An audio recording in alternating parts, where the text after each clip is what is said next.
और करप्शन कहां से करते हैं? मेरी गरीब आवाम को वो लूटते हैं, मेरे स्लेज वालों को वो लूटते हैं, मेरे ट्रांसपोर्टर्स को वो लूटते हैं, मेरे गाइड साहिबान को वो लूटते हैं, मेरे पोनी वालों को वो लूटते हैं, मेरे एटीवी वालों को वो लूटते हैं, मेरे स्नो बाइक वालों को वो लूटते हैं, या जो मेरे वो नौजवान जो होटल्स के साथ वाबस्ता है उनको लूटते हैं और अपनी इलीगल प्रॉपर्टी बनाते हैं। बार बार करप्शन की वजह से, करप्ट ऑफिसर्स की वजह से जिनको भी पोस्टेड किया जाता है गुलमर्ग में, वो आते हैं गुलमर्ग, उनके पास कोई प्रॉपर्टी नहीं होती है, लेकिन वो जब गुलमर्ग में 1-2 साल पोस्टेड रहते हैं, वो इतने करोड़ों रुपए कमा के जाते हैं तो वो सोने के बंगले बनाते हैं घर में। मुझे मजबूर ना करे कि मैं इंडेफिनिट स्ट्राइक पे चला जाऊं गुलमर्ग के अंदर।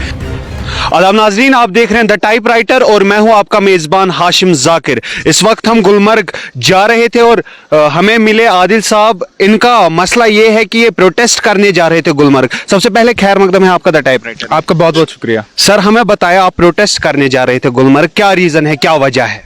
देखिए, मैं कुछ दिन पहले जम्मू में था, तो जब मेरे लोगों ने, चाहे वो स्लैंज वाले हो, चाहे वो हमारे एटीवी वाले हो, चाहे वो हमारे स्नो बाइक वाले हो, या जो भी हमारे नौजवान इस वक्त गुलमर्ग में काम कर रहे हैं, अपनी रोजी रोटी गुलमर्ग में कमा रहे हैं, टूरिस्ट के साथ वाबस्ता हैं, उनका कॉल आया था कि उनको जो भी ऑफिसर्स गुलमर्ग के अंदर पोस्टेड है वो उनको पीट रहे हैं, उनको सही से काम नहीं करने दे रहे हैं, ना उनको स्लेज वालों को स्लेंज चलाने दे रहे हैं, ना स्नो बाइक वालों को बाइक चलाने दे रहे हैं, ना एटीवी वालों को एटीवी चलाने दे रहे हैं, ना उनका ट्रैक क्लियर कर रहे हैं, पैसे उनसे ले रहे हैं। तो मैंने फिर कहा था कि आज 12 तारीख को विंटर गेम्स होनी है गुलमर्ग में और 16 तारीख को भी होनी है, तो मैं 12 तारीख को प्रोटेस्ट अपना दर्ज करूंगा गुलमर्ग में।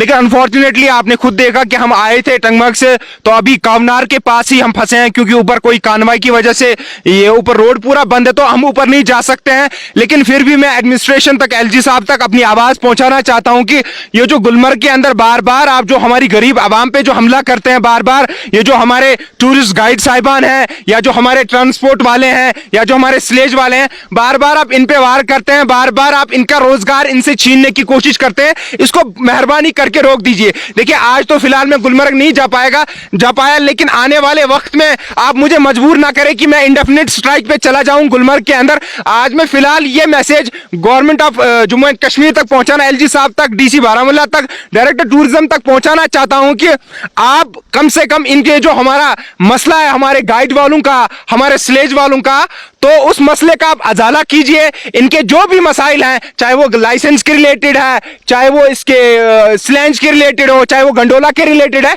जो भी मसला गुलमर्ग के अंदर है, इनके मसले का हल कीजिए, ताकि ये अपनी सही से अपनी रोजी रोटी कमा सके, अपने अयाल को पाल सके, अपने बच्चों को अच्छी तालीम दे सके।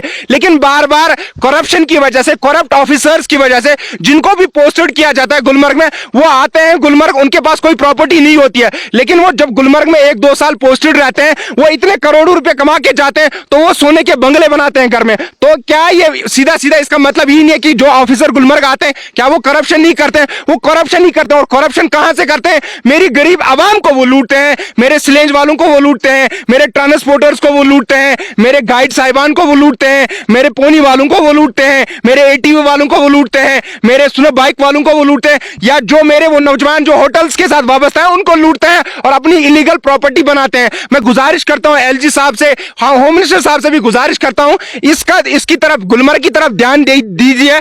आपकी पहचान है पूरी दुनिया में, गुलमर्ग आपकी एक पहचान है। आप क्यों इसको बर्बाद करने पे तुले हैं? आपके ऑफिसर साहिबान क्यों करप्शन करके इस गुलमर्ग को बर्बाद करने पे तुले हैं? देखिए, आज हमारे यहाँ ये पूरा गुलमर्ग, एक जमाना ये था पूरा भरा पड़ा था जंगल से, लेकिन आज देखिए उस फॉरेस्ट डिपार्टमेंट में भी इतना करप्शन आ गया, हमारे पेड़ों को दिन दहाड़े काटा जाता है, लेकिन कोई टस से मस नहीं होता है। किस तरह से कंस्ट्रक्शन, इलीगल कंस्ट्रक्शन गुलमर्ग में चल रही है, उस पर भी कोई ध्यान नहीं दे रहा है। मैंने आज प्रोटेस्ट गुलमर्ग में रखा था, मैं अपने लोगों के साथ खड़ा हो जाऊंगा, उनकी आवाज में आवाज मिलाऊंगा, लेकिन अनफॉर्चुनेटली रोड बंद होने की वजह से हम कावनार में ही फंस गए। अब हम यहां से वापस जाएंगे। लेकिन मैं सरकार को यह बोलना चाहता हूं, अगर आप गुलमर्ग के जो हमारे ये गरीब आवाम है, गुलमर्ग के साथ वापस इनके मसले का हल नहीं करेंगे, तो शायद आने वाले वक्त में मैं गुलमर्ग में इंडेफिनिट स्ट्राइक पे बैठ जाऊंगा, इंडेफिनिट प्रोटेस्ट पे मैं बैठ जाऊंगा। बाकी शुक्रिया। इस तरीके से हमने देखा कि बहुत सारे टूरिस्ट लोग जो है वो अभी जाम में फंसे और जिनकी फ्लाइट थी वो कैंसिल हो गई, उनकी मिस हो गई। तो इस बारे में आपका?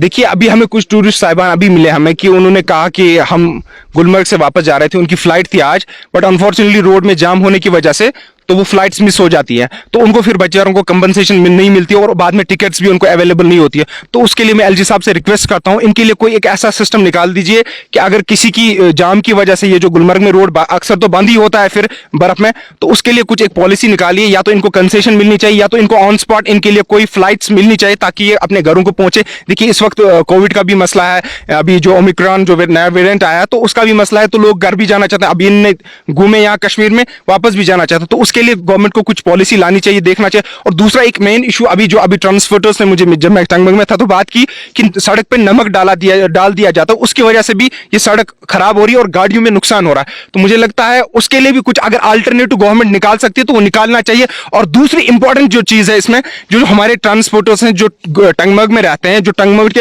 वो एक्सपर्ट है इस रोड के लिए, उनको सारा कंसेप्ट है इस रोड का, पूरा सब कुछ पता है, चेन्स के साथ वो कैपेबल है, विदाउट चेन्स के साथ वो कैपेबल है। ऑलरेडी ARTO बारामूला का अगर आप एक रिपोर्ट देखेंगे, उन्होंने रिसेंटली 1 महीने पहले एक रिपोर्ट दिया कि ये जो टंगमर्ग के ट्रांसपोर्टर्स हैं दे आर वेल ट्रेन्ड। तो मुझे लगता है कि 2 महीने या 3 महीने तक इनको ही देना चाहिए फ्लो करने के लिए tourist from Tangmarg to Gulmarg and from Gulmarg to Tangmarg, ताकि किसी को कोई प्रॉब्लम फेस ना करना पड़े। जो श्रीनगर की गाड़ियां आती है, बाहर से गाड़ियां, तो उनको छोड़ते हैं, उन बेचारों को इस रोड का ज्यादा पता नहीं होता, बर्फ का ज्यादा पता नहीं होता, तो बीच में रास्ते में फंसते हैं, तो उस वजह से भी जाम होता है। तो उसके लिए भी सरकार को देखना चाहिए। मेरी रिक्वेस्ट है डीसी साहब के लिए, उसके लिए भी एक कंक्रीट कोई पॉलिसी निकालें। बहुत बहुत शुक्रिया हमारे साथ बात करने के लिए। तो नाज़रीन ये थे आदिल साहब, जिनका यही कहना है कि जो गुलमर्ग में ऑफिसर्स है बहुत ही ज़्यादा करप्ट है। अगर वो तस से मस नहीं होते तो मैं इंडेफिनिट स्ट्राइक के लिए बैठने के लिए तैयार हूँ। तो नाज़रीन किराम, आप देख रहे हैं द टाइपराइटर हाशिम जाकिर के साथ।